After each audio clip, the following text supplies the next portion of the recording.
So basically when I started out, this was my forge. Just a cast iron frying pan with a connector down here and pipe, and I'd connect all of this together here to get the airflow underneath, so that it would heat up nice and good. But I've somewhat evolved my forge since then.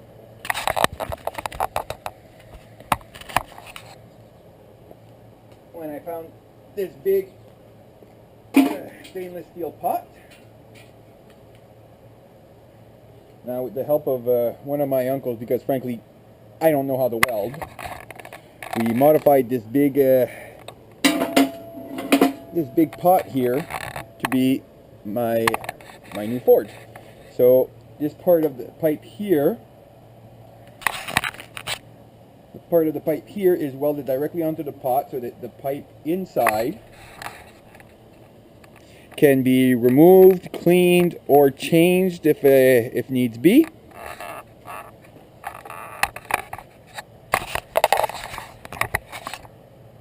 And of course, this pipe here now goes right in front here, and that way I can once again control the airflow that goes into my forge.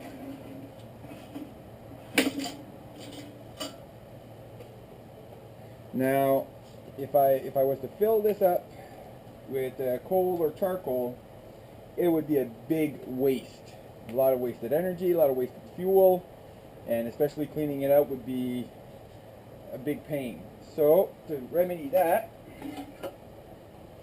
I made these plates here that go on either side of the pipe itself.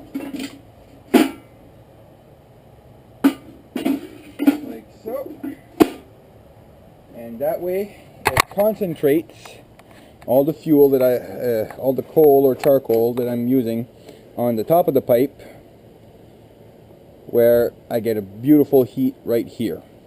And add to that so that the heat doesn't constantly hit me in the face. Just a little thin cover that hooks on. There we go. That hooks on to a little hook in the back. Holds it steady enough where it's easy to put on and remove. To put one or two more of those though, just to keep it steady. It does move around a lot, but that's fine. It doesn't get moved around that much. And we're going to be starting that up in just a few moments. But before that, I'm going to bring out my anvil and give you a look at that too.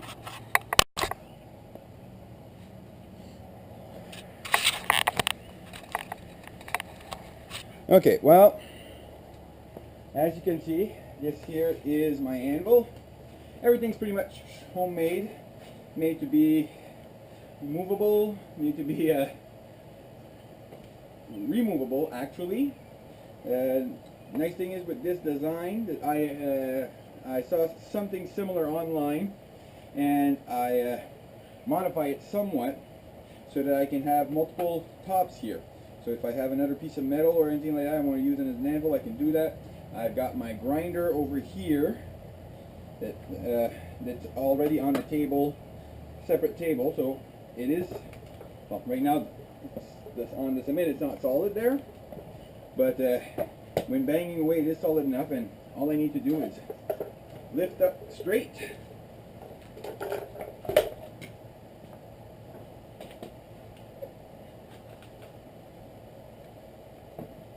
And then after that, just place the other one, whatever other table I have. Yeah, get in there, you. There we go. And there we go. So now I've got my grinder set up that I can use the grinder. And if I want to switch back, it's as simple as lifting and putting back whatever I need there.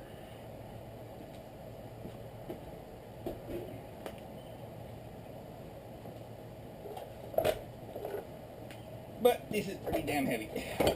Okay, so that is my anvil design. Just a few 4x4s separated with 2x4s in the middle, so that the X's can have room, and of course old railroad stuff on top here, and everything close at hand. So let's take a break here while I start up the forge.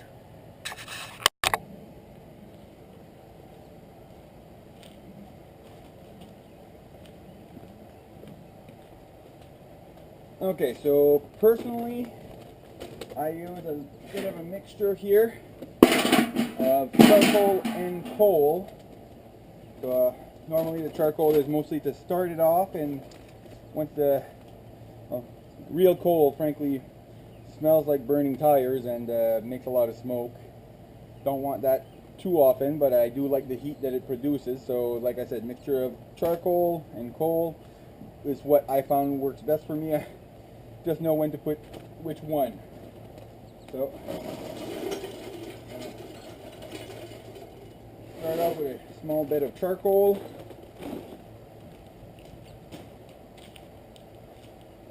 Easy to light up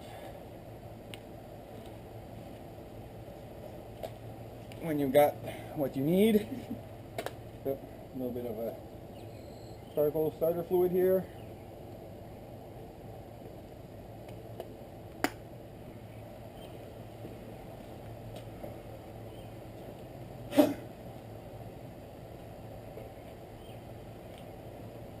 Lighter can be useful. And give that a few moments to soak into the charcoal. Put that back. Right.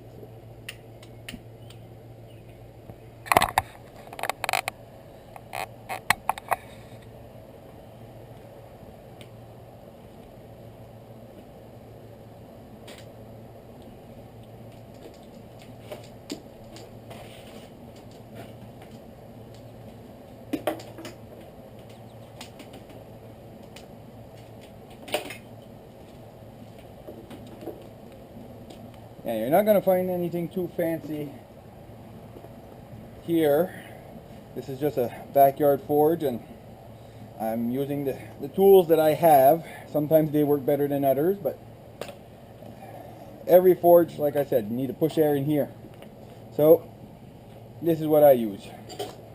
Just a really old hair dryer with some kind of I think this is pool tubing, but it gets the job done, and you'll see that in a moment there. Just shove that right in there, and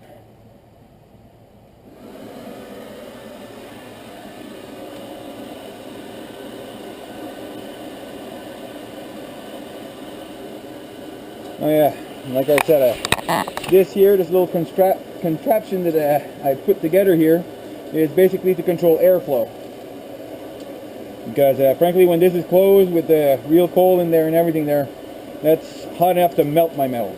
So I got two settings: melt the metal and just heat it up. So yeah, I'm not sure the camera actually got that. Like I said, I don't got no screen on the back of this. So like I said, it's two settings: either warm things up or hope it doesn't melt.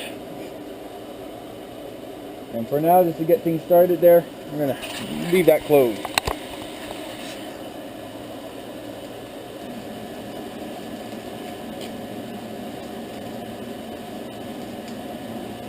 Well, like I said, that's charcoal. With that, you get a pretty decent heat. Frankly, you can forge with just that. But I add a little bit of real coal here because it really does a beautiful job. So what we're going to do here, I'm going to slow down the fan a little bit and shove that in there. Here comes the smoke.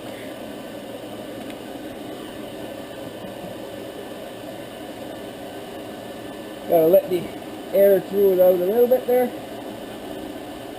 There we go, beautiful flame.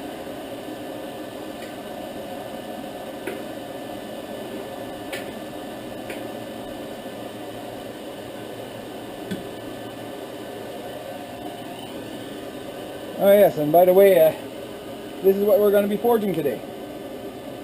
I left it a little long because I can cut it after when it starts looking like a knife. And this way I can just grab it without having to use tongs all the time. So it does get a little awkward though if you don't place it just right in here. It can fall out. Might have to chop off a little bit of this just to make sure that it doesn't fall out all the time. Now if you really want to see the difference between the airflows of my forge here, like I said, this is open, a lot of air coming out here from the dryer. This is what happens when I close it. I don't know if the camera's picking up that sound, but it's basically the same sound you'd hear from a blowtorch.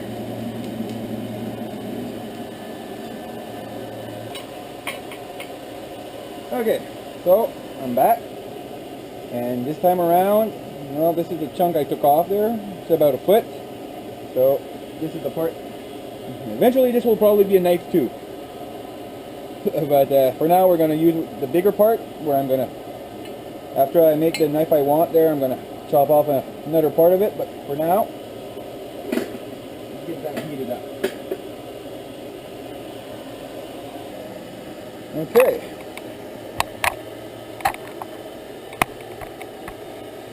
I keep reminding myself that the GoPro has a very wide angle. So, I'm going to start.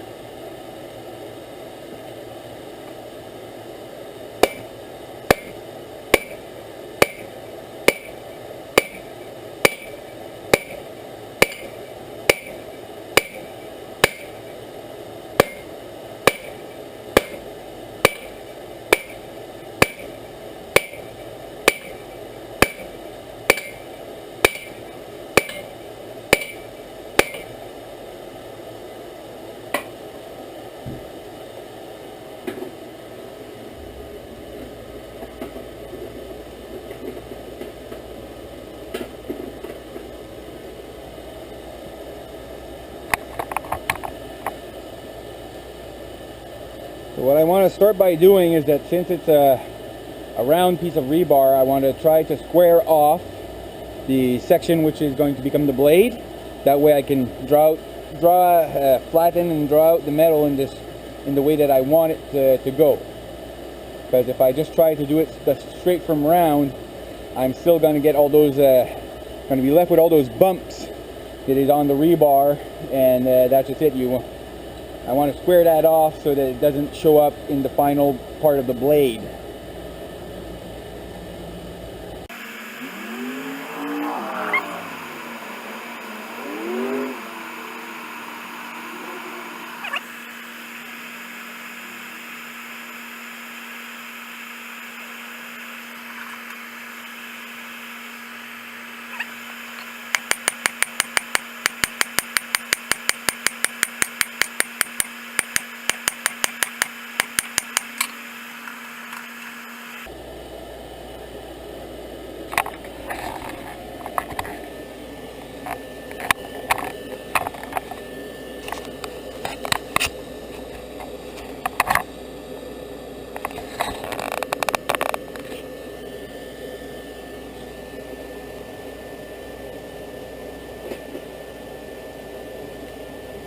Okay.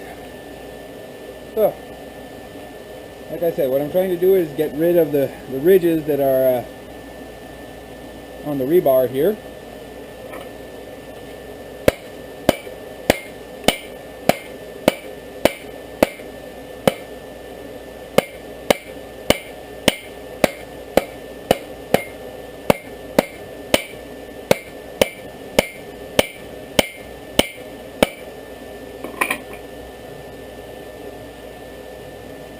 Yeah, it's pretty much square, so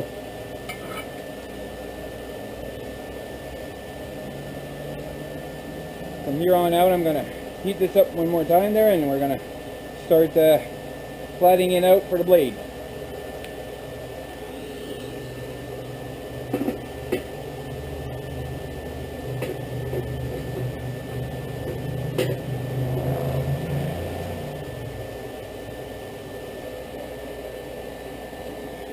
Well, I can guarantee you one thing. If I ever make another video like this, it's going to be with a different camera. I'm not even sure if I'm pointing this thing in the right direction. But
wonder if you can see that nice orange color in the camera.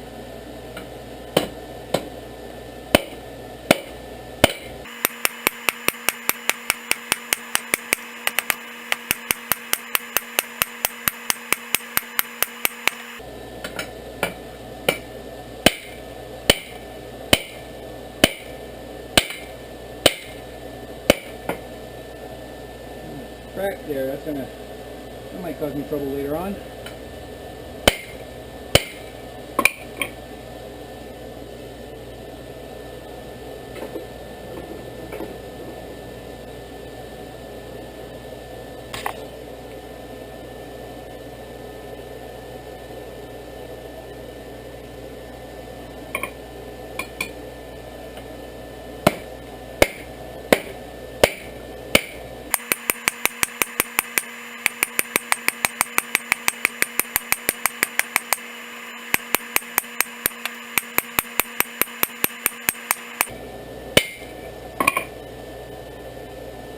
Now, don't know if you've noticed, but I'm very far from an expert at hammering.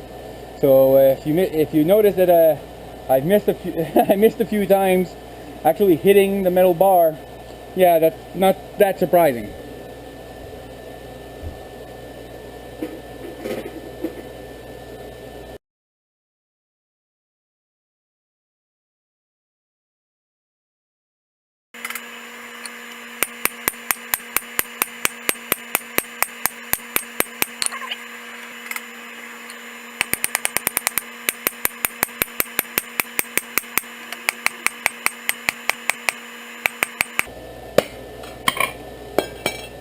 Yep, that happens.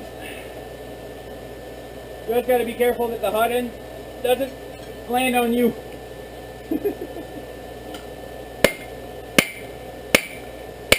And if the hot end does land on you, that's why the water bucket's very good to have close.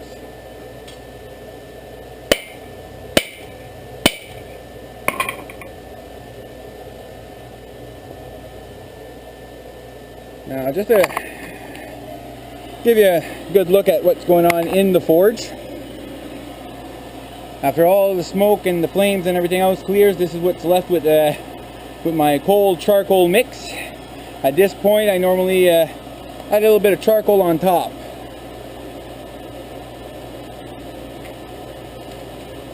I'm gonna put that in through the top here.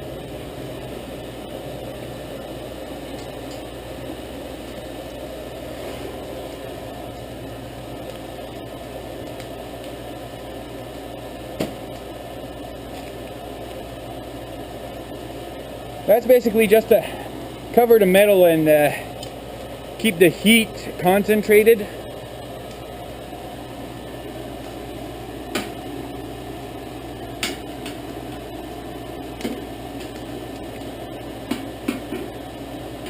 All right, yeah, good to go. Let's switch back over to the anvil here.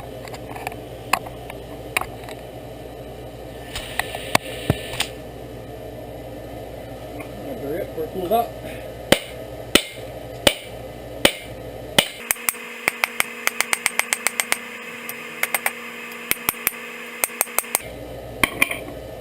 Well, as you can see, it's already starting to look somewhat like a butter knife, at least.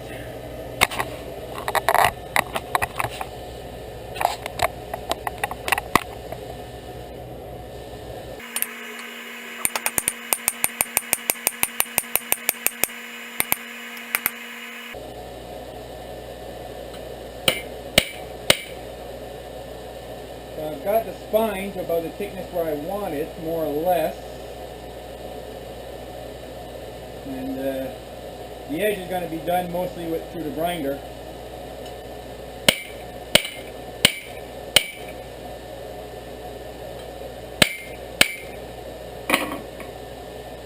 But straight, if you can get it about the same thickness all across, that saves you a lot of time grinding. And believe me, you're already gonna, if you're doing a project like this, you're already going to be spending a lot of time grinding.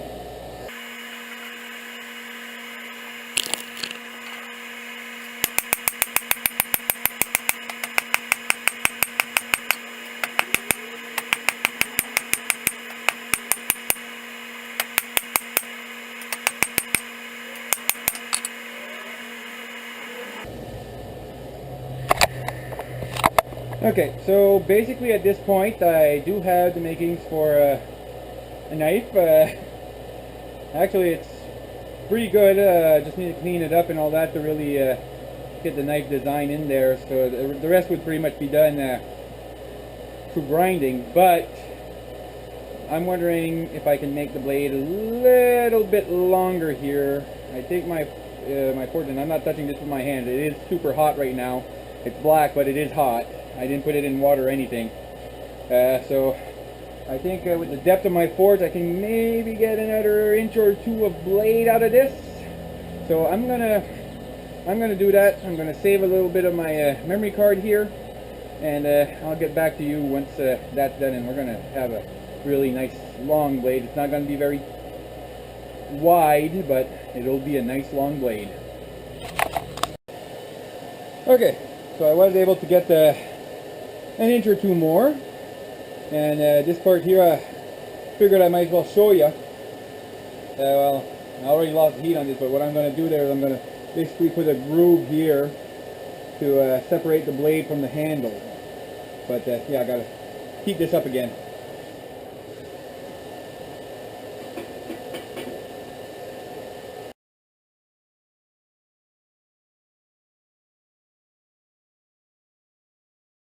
Okay, here, bring that out a little bit, and then start at the anvil here and bash that in.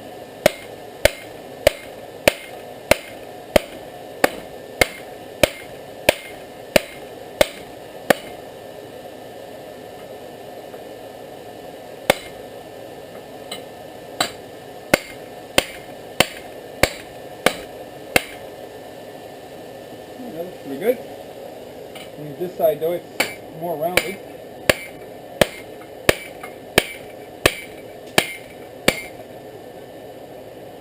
That's not bad at all.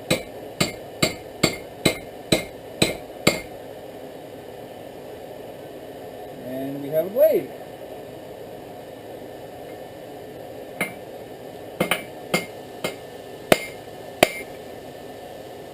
I think I'll leave that like that.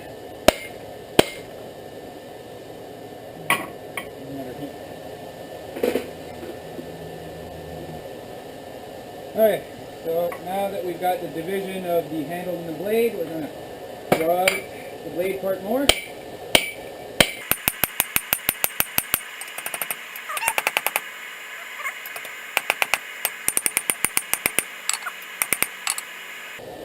Now, keeping things straight is the hardest part of this whole deal, but that you can work on it slowly, so it's not that bad.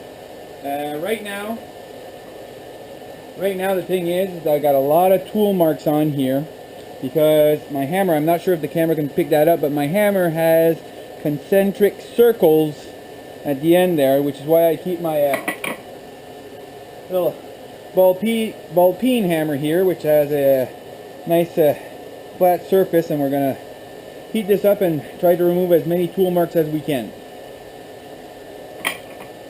So put this one away.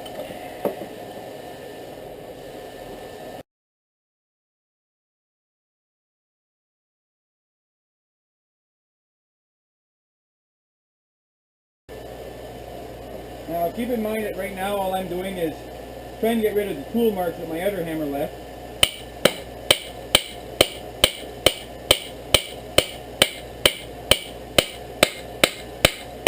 So that it makes my grinding job that much easier.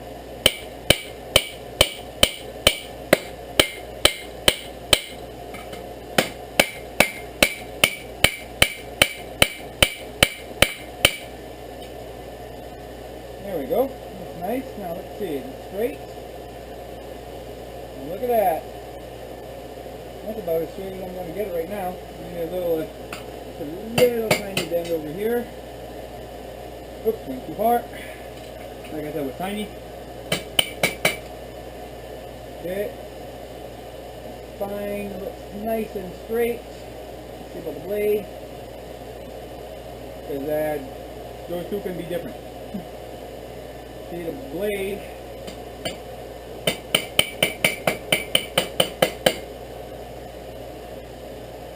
Not actually.